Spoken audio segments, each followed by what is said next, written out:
many different feelings, many different moods arise. And of course, some of them conflict with one another, right? So there's all these conflicting emotions. It's described like an ocean where several different currents come together, and the waves are all like choppy and unpredictable, sort of like the stock market's been lately. That these currents coming together, because they oppose one another, they make the waves very unpredictable, all right, instead of regular. So similarly, the waves of moods in the heart, due to Mahabhava, are very unpredictable. And often Srimati Radharani will go especially through all these different moods, one after the other, after the next. Or Chaitanya Mahaprabhu is described that he would go from one mood to the next, from crying to laughing, from dancing to falling on the ground, from meeting to separation, in the blink of an eye. His moods would change. And he was just relishing each one of these bhavas, one after the other. So to understand Lord Chaitanya, to understand Radha Krishna, you have to understand these different moods, bhavas. There's 33 of them, and we're going to go through them one by one over the next few weeks, and then talk about different examples from the scriptures and so forth. You had a question, Neville? Yeah, you had mentioned that material madness is a product of the mode of goodness. Oh, did I? Oh, I meant ignorance. Okay. Yeah. Material madness is ignorance. In fact, Krishna defines the mode of ignorance as the cause of madness in Bhagavad Gita, in the 15th chapter, on modes of material nature. So, ignorance, madness, and sleep, they're always found together. And the greatest madness that people do, they take intoxication and they forget everything. And then they begin dreaming, actually, while they're awake. And they call this, some kind of, this hallucinations. They call this some kind of visionary experience or something like that. Yeah, but just due to drugs, they're actually sleeping because they're affected by ignorance. But they think their dreams are reality, and this is called a hallucination. So by these hallucinations, people think, oh yes, I am seeing the real truth now. But if they write down their great realizations, and then they look at it the next day, it's usually some kind of nonsense. Wet birds never fly at night. What does that mean? So, ordinary madness is due to ignorance. Transcendental madness is due to symptoms of Shuddha Sattva, being very concentrated and intense. So do we have any questions? Yes. From Mike. Uh-huh.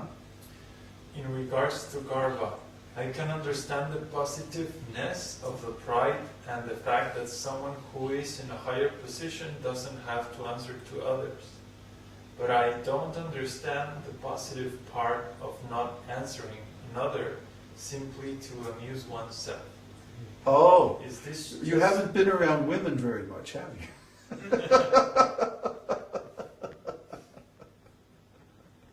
Huh? Mona Lisa.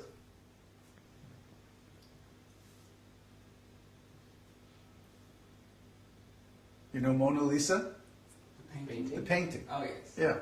Her little smile. Yeah, that little smile. I know something you don't know. Exactly.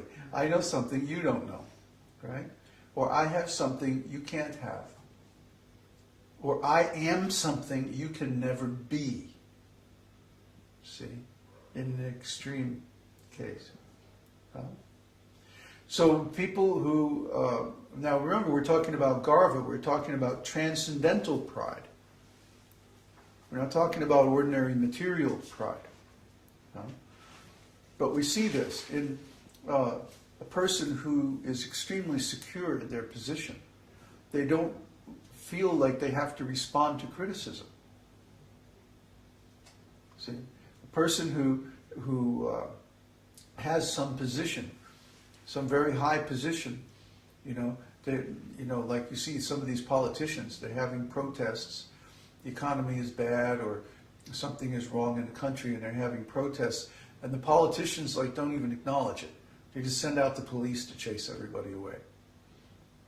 Why? Because they're in power. They have the ability to do that.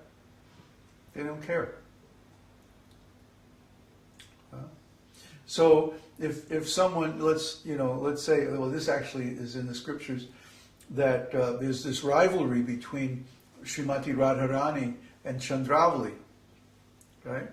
And sometimes they meet in the road and like that, because it's a village and it's very small. Everybody knows everybody else. So when Radharani and Chandravali meet, sometimes Radharani won't even speak.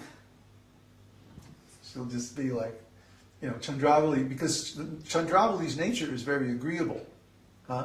Chandravali is the leader of the right-wing gopis. The right-wing gopis, they like to do everything Krishna wants. It's like, oh, Krishna, yeah, whatever you want. Okay, fine, sure, we'll do it. And Radharani is the leader of the left-wing gopis. And the left-wing gopis are like, Krishna, you screwed up again. We're going to have to punish you now. So it's a different mood. So sometimes when Radharani and Chandravali meet on the path, Chandravali will be like, oh, Radharani, hello, how you doing? How's your mom? All this stuff. And Radharani is just like,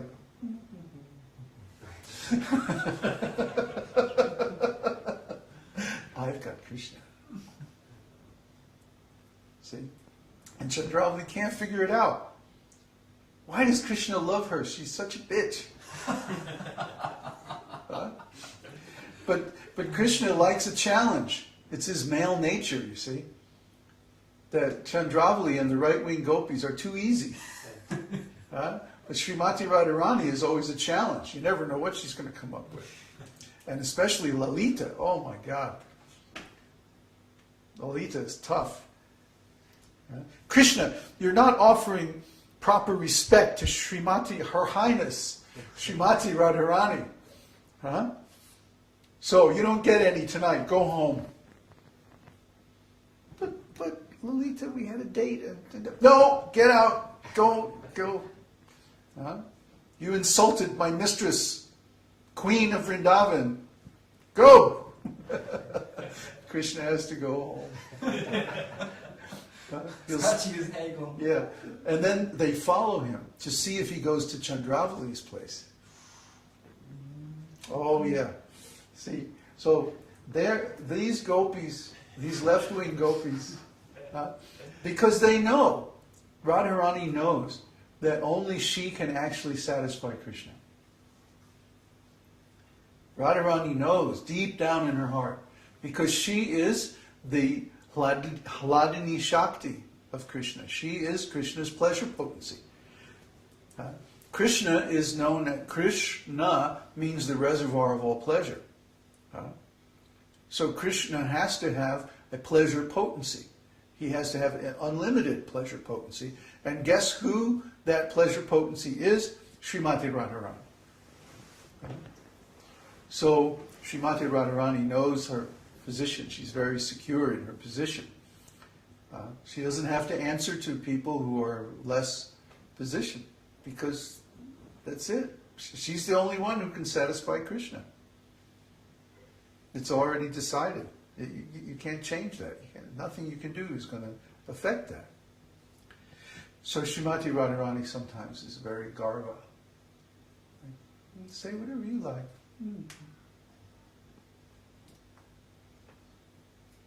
These are transcendental emotions. They are not material. You have to be very careful to separate them in your mind. It's not a material kind of pride. Material pride is ugly. Material pride means a person puts himself on a higher platform and doesn't care for the suffering of others. But transcendental pride is a way of increasing rasa. Try to understand.